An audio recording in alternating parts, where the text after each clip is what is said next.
بینەر و بیسەر عزیزەکانم لە شوێنەکە سڵاوی ئەمەتان لێ بێوم کاتتان باش پرۆگرامێکی دیکەی ئێواری سلێمانیتان پێشکەش دەکەم بۆ ئەمڕۆ بابەتێکم بۆ هەڵبژاردون تایبەت بە ئابووریە. بۆ ئەمڕۆ باس لە ئەو بابەتانەکەن کە هاوردە و نارندی ئەکەن بۆ هەرێمی کوردستان. بزانین ئەو بابەتانە چین کە لە ڕێگەی یەکێتی هاوردە و ناردکارانی هەرێمی کوردستانەوە ڕەوانەی دەرەوەی هەرێمی کوردستان ئەکرێن و ئەو بابەتانش چین کە دێنە ناو هەرێمی کوردستان. ئەم پرسیارانە و زۆر پرسیاری دیکە لە میوانەکەم زۆر بەڕێز کاک شێخ مستەفا شێخ عەبدوڕەحمان دەکەم کە بەڕێزیان سەرۆکی یەکێتی هاوردە و ناردکارانی هەرێمی کوردستانە کەسە و باسەکەین لەسەر کاریگەری هەناردەی بەرهەمی ناوخۆی ئەکەین بۆ هەرێمی کوردستان. کاک شێخ سڵاو لێبێ، سپاس بۆ میوانداریەکەت، ئەمڕۆ کەمێک ئەزیەتی ئێوەیە. زۆر سپاس. سەرەتا پێم خۆشە پێشی بچمە ناو بابەتەکە پێم خۆشە بزانم سەرەتای دامەزراندنی یەکێتیەکەتان بۆ کەی ئەگەڕێتەوە، ئامانج لە دامەزراندنی ئەم یەکێتیە بۆ کەی ئەگەڕێتەوە، بۆ چی ئەگەڕێتەوە؟ بە ناوی خۆی گەورە یەکێتی هاوردە و ناردکارانی هەرێمی کوردستان لە 11 2005 دامەزراوە و بەڕاستی لە هەلومەرجی دامەزراندنی ئەم ڕێکخراوەدا کە ئەبینرا لە هەرێمی کوردستاندا زۆر گرفت هەبوو لە هاوردە و هەناردا و هاوردەکاران و ناردەکاران پێویستیان بە ڕێنمایی بوو بۆیە ئەم ڕێکخراوە لە دروستبوونیە فرسەتێک بوو کە هاوردە و هەناردە بتواندرێت لە وڵاتان چۆن کاڵە هاوردەکەن یاخود مەسەڵەن چۆن ئەتوانن بەرنامەیەک بۆ خۆیان دابنێن بتوانن بەرهەم هەناردەکەن یاخود هاوردە بکەن. بۆیە لە دروستبوونی ئەم ڕێکخراوەدا توانرا لەگەڵ هاوردەکارانە کۆبوونەوەیشی بەرەفراوان بکات و پەیوەندیشی باشی دروست کرد لەگەڵ بازرگانان و پاشان لەگەڵ لایەنە پەیوەنددارەکانی حکوومەت هەرێمی کوردستان و وەزارەتی بازرگانی و وەزارەتی دارایی بەشی گومرگ کە چۆن بتواندرێ هەماهەنگی لەگەڵیانە دروست کرد ئەگەر گیر و گرفتێکە بێ بۆیان چارەسەر بکرێ و لەگەڵ ئەوەشدا هەوڵدرا لەگەڵ قونسوڵێت و سەفارەتەکانی وڵاتانی جیهان لە عێراق و هەرێمی کوردستان پەیوەندێکی باش دروست کرێ بۆی بتواندرێت لە گەشتەکانیان هاوکاریان بکرێ و بتوانن بە شێوەیەکی ئاسان لە گەشتەکان بۆ پێشەنگا و کۆنگرە بازرگانەکان سەردان بکەن. بۆیە دروستبوونی ئەم ڕێکخراوە بەڕاستی زۆر گرنگ بوو و توانی دەوری خۆی ببێنێ هەل لە سەرەتاوە هەتا ئێستا بتوانێتی لەگەڵ هاوردەکاراندا پەیوەندیشی باش دروست بکات و بتوانرێ کەوا لە ڕێگەی هاوردەوە ناردکارانەوە چەندین شان سەردانی وڵاتانی جیهان بکەن. زۆر باشە بزانم کێنە و کەسانی کە ئەتوانن سوودمەند بن لەم یەکێتی ئێوە و چۆن ئەتوانن ببن بە ئەندام مەرجەکانتان چییە؟ یەکێتی هاوردە و ناردکارانی کوردستان و کوڕێکخراوێک کە وەکو باسم کرد لە سەرەتای لە عێراقیش دروست بووە لە ساڵی 1963 لە هەرێمی کوردستان لە 11 2005 بەڕاستی ئەو کەسێک کە ئەوێ بێ بە ئەندام لێرەدا هەموو کەسێک کە بتوانێ کارتۆنێک قوماش لە دەرەوە بێنێ پێی ئەوتری هاوردەکار. باشە. یعنی ئێمە ئەتوانین بە پێی نظام داخلی ئەو پرۆگرامی ناوخۆ هەر عێراقیەک بێ هەڵگری پێناسی سپۆرتی عێراقی بێ ئەتوانرێت کە کاری هاوردە و هەناردە بکە و زۆرترین یاخود کەمترین کاڵا بێنێتە هەرێمی کوردستان ئەو کوتم پێ وترێ هاوردەکار و هاوردەکاریش کە ئەو پێناسە وەرەگرن دوو جۆرمان هەیە، جۆری زیوی جۆری ئاڵتونی ئەو بە پێ ڕەنگەکان ئێمە جیامان کردوێتەوە ئەوەی کەوا زیوی بێ ئەو کوتم هەموو کەسێکەگرێتەوە ئەوەی کەوا کارتۆنێکش بێنێ لە هاوردەکردنی کاڵە، بەڵام ئەوەی ئاڵتونی بێ ئەوە بێ خاوەنی کۆمپانیا بێ یا خاوەنی پرۆژەی گەورە بێ چونکە ئەوە زیاتر ئەتواندرێت سوودمەند بێ لەوە بۆ لەبەرەوەی کە خاوەنی کۆمپانیایە پێویست زیاتر گرنگی پێ بدرێ لەبەرەوەی بتوانێ لە وڵاتانی جیهان ئەو پەڕی دنیاوە کارەکانی خۆی بانجام بکەین. زۆر باشە باسی ئەوەت کرد کە پێش ساڵانێکی زۆر لە عێراق ئەم بابەتە هەبوو ئێوەش وەکو بەشێک لەوان ئەم ئیشاکەن. بزانم هیچ لە هەرێمی کوردستان لە ئێستاش بە تایبەت لە شاری سلێمانی کە کۆمەڵێکی زۆر بۆ نمونە بازرگانی عەرب لێرە هەیە، هیچ کات بووە بۆ نمونە ئەو عەرەبانە لێرە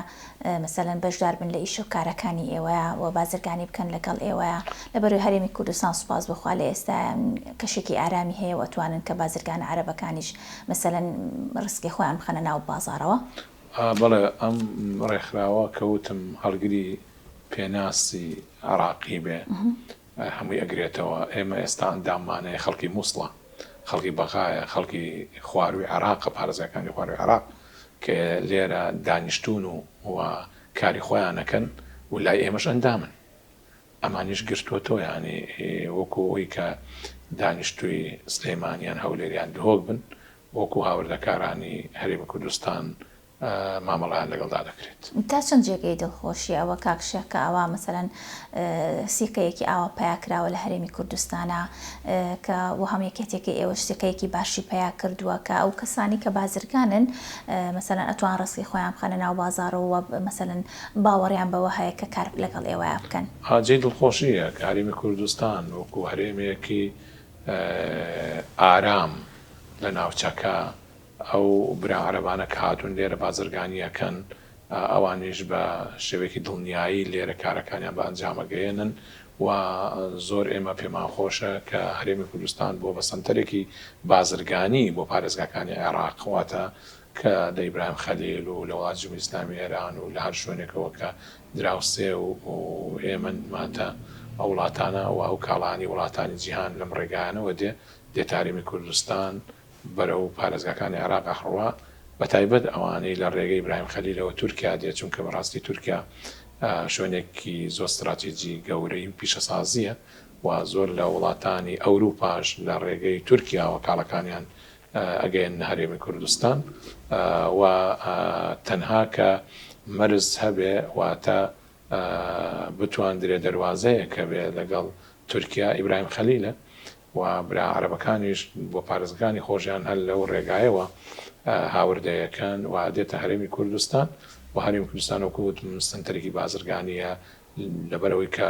لە ڕووی ئاسایشەوە زۆر بەرقەرارە و لە ڕووی ئەوەی کەوا جوغرافی هەڵکەوتووە بەو شێوەیە کەوا لە ناوچەیەکە کە وتم پانتایەکی زۆری بە سنووری تورکیاوە هەیە و دەواازەی ئیبراهیم خەلیلیش دەواازەیەکی فەرمیە کە شتەکان دێتێ ئەوە جێی دڵخۆشیە کە هەرێمی کوردستان وەکوی کەوا بتواندرێ سنتەرێک بێ بۆ بازرگانی بۆ پارێزگاکانی عێراق. بەڵێ کاک شەق مستەفا پێم خۆشە باسی ئەو بابەتانە بۆ بکەی، وتت هەر کەسێک بتوانێت بۆ نمونە کارتۆنێک مەترێک و ماژ بێنێتە ناو هەرێمی کوردستانەوە ئەتوانێت لای ئێمە ببە ئەندام. بزانم ئەو بابەتانەی کە هەناردەی هەرێمی کوردستانەکرێت دێتە ناو هەرێمی کوردستانەوە و ئەو بابەتانی کە برێتە دەرەوەی هەرێمی کوردستان چین ئەو بابەتانە خۆی لە چی ئابینێتەوە؟ ئێوە لەسەر چ بنەمایەک بۆ نمونە ئەو بابەتانە ئەنێرن و لەسەر چ بنەمایەکیش ئەو بابەتانە ئەنێرنە دەرەوەی هەرێمی کوردستان؟ ڕێنماییتان چیە بۆ ئەو بابەتانە؟ ئێمە هەموو جۆرە کاڵایەک لە وڵاتانی جیهان ئەندامانمان هێنا هەرێمی کوردستان بە پێی پێویست بەپێی داواکاری. باشە داواکاری بەڵام دەرەجەیەک خواردەمەنیە کە لە وڵاتانی دراوسێ وەکو وڵاتی تورکیا وڵات جمهوریەتی ئیسلامی ئێران کە بە زووتنی کات کاڵاکە و خواردەمەنیەکە ئاگات، چونکە ڕاستی ئەبێ خواردەمەنی تا زوو بگات باشترە لەوەرەوەی بەسەرچووی زۆر ئەمێنێ. ئەنجە دوای ئەوە مەسەلەن پێداویستی کەرەسەی بیناسازی، کەرەسەی ناوماڵ، جلوبەرگ، کەرەسەی پزیشکی، واتە بە پێی داواکاری هەموو جۆرە کاڵایەکمان بۆ دێتە ناو هەرێمی کوردستان و بە شێوەیە کاوردەکاران مەحاولەکەن کە لە هەر شوێنێک کاڵایەکی باش هەبێ و نرخێکی گونجاو هەبێ و مۆدێلێکی تازە هەبێ ئەیەن هەرێمی کوردستان. یعنی ئێمە ئەگە ساڵانی کۆن لێک بینەوە لە هەفتاکان و هەشتاکان و هەتا سەرەتای نەوەتەکانیش لەوانەیە بەرهەمی کشتتوکاری ئێمە بە پێی وەرز بۆمانە هات، ینی شووتی لە کاتی خۆی لە هاوینە هەد ئێستا لە زستانیش هەیە، چونکە بۆ لەبەرەوەی کە ئێستا زیاتر چاوکراوەتەوە لە هەموو وڵاتان چی هەیە ئەیەنن هەرێمی کوردستان. ئێمە کۆگاکانمان هەمووی کاڵای زۆرتیایە و هیچ کاتێک کاڵامان لێ نابڕێ و بە پێچەوانشەوە کە زۆر کەس باسیەکە گرانی دروستە بێ. ئەگەر کاڵاکە لە شوێنی خودی کارخانەکەی خۆی بەرز نەبێتەوە بازرگان و هاوردەکار بەرزی ناکاتەوە لەبەرەوەی کە پێشبڕکەیەک لە ناویاندا هەیە خواخواان هەر کەسە زوو سەرفی کا بڕۆ کاڵای تر بێنێ لەبەرەوەی کە ئەتوانێ بیهێنێ هیچ ڕێگرێک نییە بۆ هێنانی ئەو کاڵایە بۆیە پێویستە هەوڵ بدا کە زووترین کات کاڵاکەی بفرۆشێ و بچێ بە زووتیان بهێنێت بۆیە ئێمە بینین کە کۆگاکانمان هەمووی پڕە لە کاڵا و زیاد کاڵاشمان لە ڕێگەیە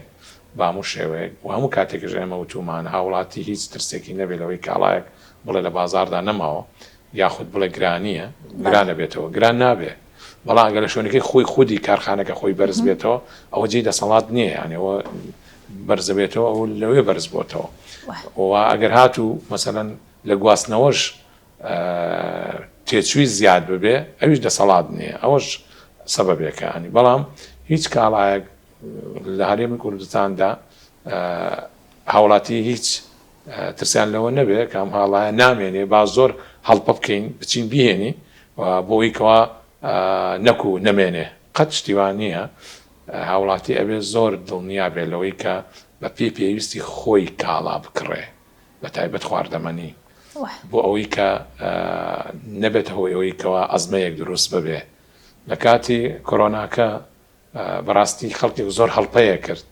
هیوا هەبوو 11 فەردە برنجی لە ماڵەوە بوو 15 فەردە برنجی باوە کاتێک کۆرۆناکە تەواو بوو لە ماڵەوە هەمووی تێکچوو بوو ئەسپێشتی لێیا بوو هاتنیان فرۆشتەوە پێویست ناکەیانی تۆ پێویستی خۆت بکڕە هیچ کاتێک بێکاڵا نابێ چونکە ئەگەر هاتوو ماوەیەکیش ڕێگان نەبێ هەر کاتیە دوای ئەو کاتە ڕێگاکرێتەوە تۆ پێویست بۆ ناکەوە هەڵپە بکەیت بۆیە ینی زۆر زەرورە هاوڵاتی وشیار بێ لەوەی کە ئێمە لە هەرێمی کوردستاندا بەڕاستی هەموو جۆرە کاڵایەکمان هەیە و هەموو جۆرە کاڵایەک بەردەوام دێ و هیچ کاتێک ئەو کاڵایە بەرز نابێتەوە و هیچ کاتێک ئەو کاڵایە لە کەمی نابێ بووی دەستی نەکەوێ ئەمانە هەمووی گرنگە هاوڵاتی یعنی لای زۆر دڵنیا بێ کە بەو شێوەیە گەر هاتووتیانەوە شتێک لە بازار نەماوە پسی هەوڵ بی بیخڕینە ئەو ماسافە دوو ڕۆژە نییە دێ زۆری ژەبێ جا بۆیە لەبەر ئەوە ئێمە بەڵێ ئەم هەموو جۆرە کاڵایەکمان پێویستە هێنین هەرێمی کوردستان بۆ هەناردەکردنیش ئێمە بەڕاست بەداخەوە لەوەیانە کە ئێمە یعنی نیمانە کاڵایەکی سەرەکی کە بڕین هەناردەی دەرەوەی بکەین بەداخەوە ینی لە کاتی وەرزا کاتێکە پێیەگە مەسە هەنار پێیەگا لەبەرەوەی ئێمە لە ڕووی کشت و کاڵەوە تقریبا ناوچەیەکی باشمانەیە کە ناوچەیەکی کشت و کاڵی باشمان لە کوردستاندا هەیە و ئاوێکی باش هەیە و ئەتواندرێ ئەو بەرهەمانە لە کاتی مەوسمە ئەو بەرهەمانە پێیەگا وەرزیان لە خۆشمانە بێ و ساڵانە ئێمە هەنار و پەتاتە و تقریبا سێ و زۆر شت ئەوانی کە زیاد دەبێت لە خۆمان ئەینێرینە دەرەوە کوتت ئەو کاڵانی کە هێنین ناوە لە چ وڵاتێک لە زۆر وڵاتی جیهاندا بەتایبەتی لە وڵاتە دراوسەکان تورکیا وڵات جمهوری ئیسلامی ئێران و سین بە دەرەجە سێ سین واتە کە دووریشە لە وڵاتانی ئەوروپا بەگشتی و عەرەبی بەگشتی دێ ئەو کاڵانی کەوا هەناردەشەکەین کە لە کاتێکە مەوسما پێگە ئێمە هەنارمان هەناردەی بەریتانیا کردووە و بۆ سوید و بۆ وڵاتە ئەوروپا و پاشان ئێمە ئەو کاڵانی کە پەتاتەیە بۆ مەسەلەی سعودی و قەتەر و ئەمانە ڕەوانەمان کردووە و ئەگەر هەر کاڵایەکمان هەبێ بازارشی بۆ دۆزینەوە لە وڵاتێک دەتوانین ئەمە سەرفی بکەین ئاوی سلەیمانی بەڕاستی ئەو کارخانەیە کە دووسێ دۆستە و ئەندامی خۆمانن ئێستا ئاوەکەیان گەشتووەتە سوید و بەریتانیا و وڵاتی عەرەبی قەتەر و ئیماڕات و زۆر وڵاتی ئەڵمانیا و زۆر وڵاتە ئەستا ئاوی سلەیمانی ئەگەیەنێتە ئەوێ ئەمە جێی دڵخۆشیە و زۆر لە کارگەکانی تریش ناڵم سەرەکی هەر جارێ پەیتا گەشتێکیانە بێ هەناردەی وڵاتانی تقریبا دراوسەیەکەن هەندێک وڵاتەکەن بە تایبەتی کارخانەی کاروانچی کە ئەوە توانیوێتی لە چەندین براندی خۆیە هەندێک لەو براندانە هەناردەی وڵاتانی ئەوروپا بکات بۆیە ئێمە بە تەدریجی شتمان بەو شێوە هەیە کاتیە وەلەو شتێکمان نییە کە دائیمی بێ بۆیە ئەمەش هەمووی بۆ واگەڕێتەوە چەند گیر و گرفتێک هەیە حکوومەت هەرێمی کوردستانە بێ لەسەر خەت بێ بتوانێت بۆی کە چارەسەری ئەم گیر و گرفتانە بکات. واتە ئاستەنگیتان زۆرە. ئاستەنگی هەیە، ئاستەنگی ئەوەیەکەوە وحدەی کارەبا زۆر گرانە. باشە. وحدەی کارەبای تیجاری 156 یعنی حقیقەت ئەمە بۆتە هۆی گرفتێک. یاخود هەندێ ڕۆتینیات هەیە، یاخود ئەگەرێکێوی کارخانە دەرکە هەندێک ڕۆتینیات هەیە، چەندین پەنجەرە هەیە کە ئەبێ ئەمانە هەمووی بکە، یان لە یەک پەنجەرە وشەکانی ناڕوە. باشە. بەڵام حکوومەت هەرێمی کوردستان لەگەڵ ئەوەشدا هەوڵی داوە کە حقیقەت بۆ ئەوەی کەوا ئێمە لە هەرێمێکی بەکاربەرەوە بین بە هەرێمێک بەرهەمێنەر چەند محاولەیە کراوە، یعنی بەڵام ئێمە لە تومحێمەیانەیە ئێمە وەلو یعنی ئێمە جێ ڕێزە کە حکوومەت هەرێمی کوردستان هەوڵەدا کە لە نێتیایەتی و ئیرادەی هەیە بەوەی کە بێوێ کارێک بکا کە هەرێمی کوردستان زیاتر بەرەو پێشەوە بڕوە. بەڵام هەندێشت هەیە ئێمە هەمەسەکەین زیاتر کاری لەسەر بکرێ بۆی بتواندرێ ئێمە بە زووترین کادەم بە هەرێمە ئێمە لە بەکاربەرەوە بین بە بەرهەمهێنەر، چونکە هەرێمی کوردستان یعنی ناوچەکەی وا هەڵکەوتووە کە لە ڕووی کشت و کاڵیەوە مەجالێکی زۆر فراوان هەیە بتوانین کاری تیا بکەین. ڕووی پیشەسازیەوە ناوچێوامان هەیە کەواتە مەوادی ئەوەلی پیشەسازی لێە وەکو پێنجون کە کانزم کە کانزای بەردی لێ ئەتواندرێ بتوانێت ئیسفادەی لێ بکرێ. لە ڕووی گەشتیاریەوە ئەوە هەر زۆر باشە، ینی ماتوانین وا بکەین کە گەشتیاری بیانی کە ڕووبکەنە هەرێمی کوردستان. یعنی لە چەند ڕوویەکەوە ئێمە ئەتوانین لەو سێکتەرانە بتوانین کەوا کاری لەسەر بکەین هەرێمی کوردستان گونجاوە. بۆیە حکوومەت هەرێمی کوردستان بەڕاستی جێی دەستخۆشیە کە لە کاتێکە ئێمە هەنارمان هەبوو هەنار دەمان کرد بەڕێز سەرۆکی حکوومەتە و کاتە تقریباً ساڵی پار نزیکەی 2000 تەن هەنار دەکرا، هەنار سەرۆکی حکوومەت خۆی تەداخولی کرد. ئەمانە هەمووی جێی دڵخۆشیە کە ئێمە ئەمەلێکمان پێبەخشێ کە بتوانین کاری لەسەر بکەین تا بگەینەوەی کە هەرێمی کوردستان لە بەکاربەرەوە کوتم بکەین بە بەرهەمێنەر. باشە، لەگەڵ ئەو هەموو کەم و کورتیانی کە باست کرد بەداخەوە کە لە ئێستا هەیە لە هەرێمی کوردستان بە تایبەت بۆ ئەو کەسانی کە بواری بازرگانی ئەکەن، بزان بەرهەم و ئاستی بەرهەمی هەرێمی کوردستان لە چ ئاستێکە؟ ئێوە لەو ئاستایە کە ئێوە لێ ڕازی بن وەکو بازرگانێک؟ ئەگەر من پێت بڵێم بەڕاشکاوی نەخێر لە ئاستی تموحی ئێمەدا نییە، چونکە ئێمە 30 ساڵە ئەبوو ئێستا ئێمە هەرێمێکی بەکاربەر نەبووینایە، هەرێمێکی بەرهەمێنەر بووینایە. بەڵام ئەگەر ئێمە سەیرش بکەین ئەگەڕێتەوە بۆ چەند گیر و گرفتێکە هاتە پێشەوەکو شەڕی داعش کە ماوەیەکی زۆری خایاند و کۆڕۆنا ئەوە لە عالەمە کاری وەستاندا، ئەمانە سەبەب بوون. بەڵام ئەتواندرا کار زیاتر بکرێ بۆی کەوا بتوانین ئێمە نیمچە بەکاربەرێک بووینە نەک زۆرترین بەکاربەر بین. ئێمە ئەگەر سەیرکەین لە ئەو کارخانانەی کە لەناو هەرێمی کوردستاندایە بە پێی توانا خاوەن کارخانەکان توانیویانە کارەکانی خۆیان بکەن و لە ئاستی ئیشەکانی خۆیاندا لەسەر ئەو هەموو گیر و گرفت و ئەو هەموو بڵین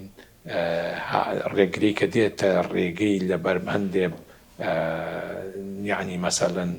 ڕۆتینیات توانیوێتی کاری خۆی بکە. یعنی کارخانەمان هەیە ئێستا لە بوارێکدا چەندین کارخانە کاریان کردووە، یعنی لە 150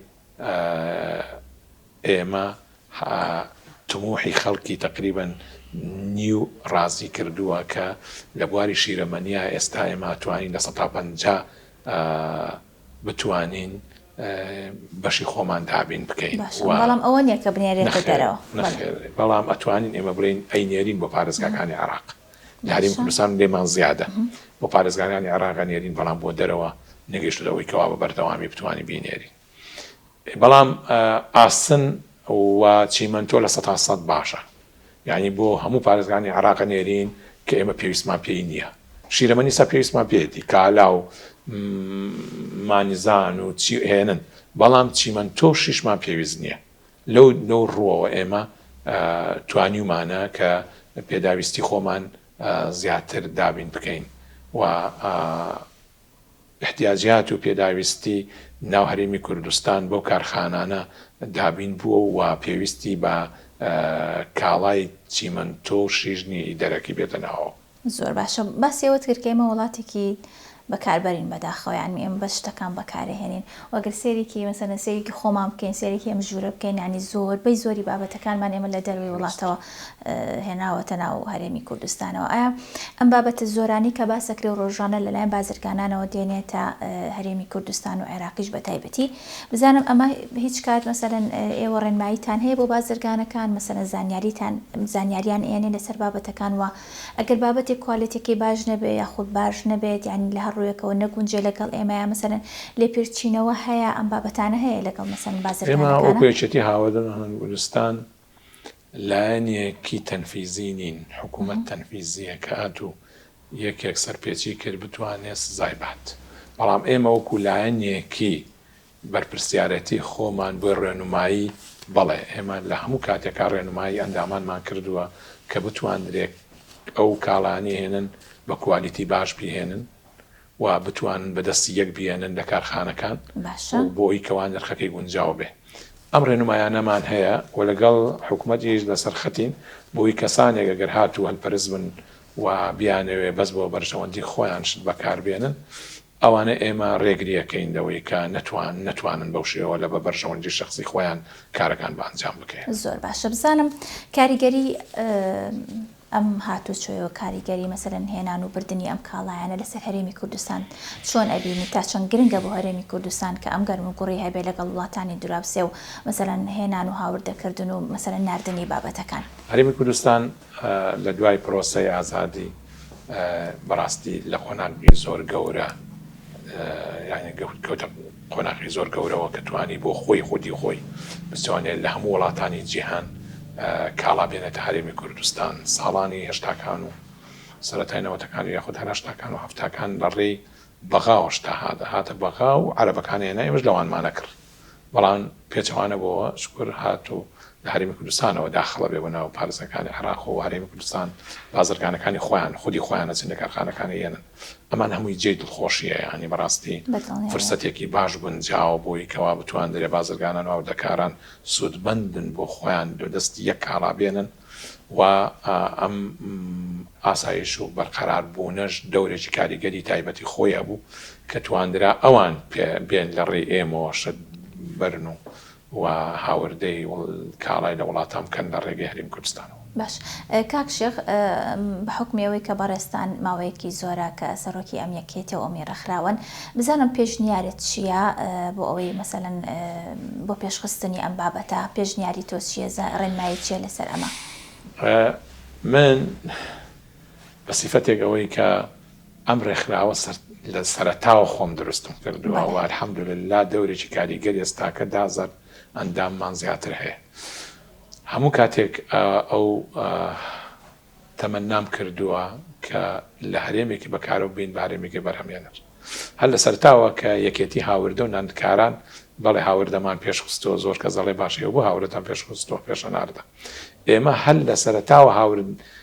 پێویستمان بووە کە کاڵا لە دەرەوە بین هەرێمی کوردستان و ژێرخانی ئابووری هەرێمی کوردستان دەوڵەمەند بکەین و توانیمان الحەمدولله دەستێکی چاکمان نەبێت لە دەوڵەمەندکردنی ژێرخانی ئابووری هەرێمی کوردستان و هەناردەش بۆیە پێمانەوە لکاندووە بۆی کە مەرحەلەی هەناردە تەواو بێ بتوانین هاوردە تەواو بێ هەناردە بکەین بۆی هەر لە سەرەتاوە بە پێی نظام داخلیەکەش ئێمە سێ قۆناغمان دانابوو. قۆناغی یەکەم هاوردەکردنی کاڵا بۆی لە دەرەوەی وڵات بیهێنی و لەبەرەوەی کە بەڕاستی بازارەکانی هەرێمی کوردستان لە دوای پرۆسی ئازادی ئێمان بینی فەراغێک و بۆشاییەک هەیە لەوەی کەوا زۆر کاڵای وڵاتان لە بازاردا نییە بۆیە زۆر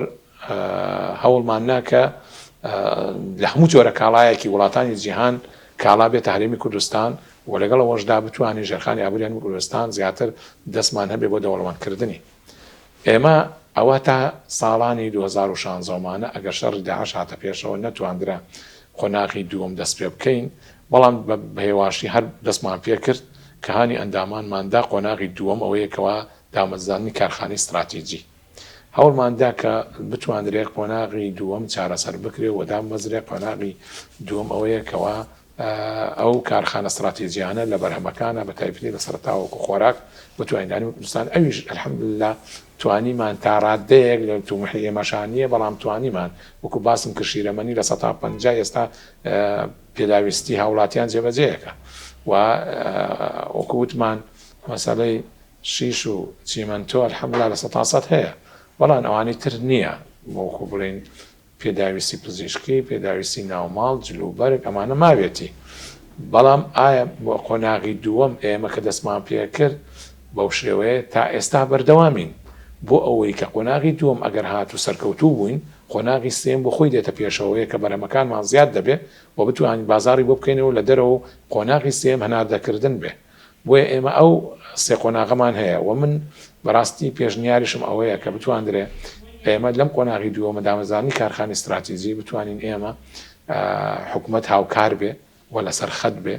و بتواندرێ کە ئاسانکاری تەواو بۆ کارخانەکان بکرێ و پێداویستەکانیان چییە بۆیان دابین بکرێ و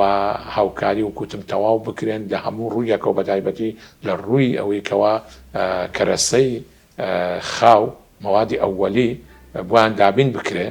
هاوکاریان بکرێ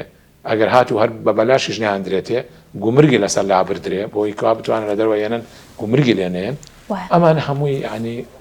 تموحی ئێمەیە و داواکاریمانەوەیە کە بتوانین بەڕاستی کارخانە استراتیژیەکان بە شێوەیەکی بەرفراواندا بمەزرێنرێ و بەرهەمی خۆماری خۆمان هەبێ و بتوانین بەرهەمەکانمان بنێرین و ڕۆژێ تەمەناکەین کە هەرێمێک وەکو وڵاتانی جیهان هەرێمێکی بەرهەمێنەر بێت. ئینشەڵڵا ئینشەڵڵا هەروە بێ بە هاوکاری و بە یارمەتی ئێوەش دەستان خۆش بێ. زۆر سوپاس کاک شێخ مستەفا من پرسیارێکی ئەوتۆم نەماوە ئەگەر خۆت شتێکت بابێ لەسەر بابەتەکە ڕێنماییەکە ئەوڵام پێم خۆشە بە وەکو سیفەتێک تقریبا لەسەر ئەم بابەتە تازەی ئەمریکا کە ئێستا باجێکی ئەعلامیان داناوە لەسەر زۆربەی وڵاتان و عێراقی کوردستانیشی گرتووەتەوە بەڵام هەرچەنە ئەوە کاریگەری نابێت لەسەر ئێمە ئەو تقریبا تا ماوەی 90 ڕۆژ وەستاندوێتی بەڵام ئەوە وەقتیە بۆیە ئێمە ئەگەر هاتوو دەستێش پێ بکە ئێمە کاریگەری لەسەر ئێمە نابێت بۆی خۆش هاوڵاتیان لەوە دڵنیابن کە ئەگەر هاتوو ئەمریکا هەر باجێک لەسەر عێراق و هەرێمی کوردستان دانێ ئێمە کاریگەری خراپی نابێت چون ئێمە هیچ مامەڵەیەکی وا بە قووتمان لەگەڵ ئەمریکانیە بێجگە لە نەود نەبێ هیچ پەیوەندی بە ئێمەوە نییە و هیچ مامەڵەیەکی بازرگانی کە بتواندرێ هاوڵاتی ئێعتیمادی بکاتە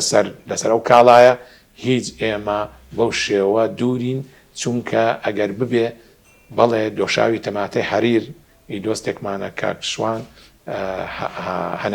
هەناردەی کردووە ئەوە تقریبا تا ڕادەیەک بڵێن لەو بابەتە بەڵام ناگاتە ئەوەی کەوە ئێمە بۆ شۆفلێتیش سیارەی شۆفلێتیش لەوێوە دێ بەڵام لەو ڕوانەوە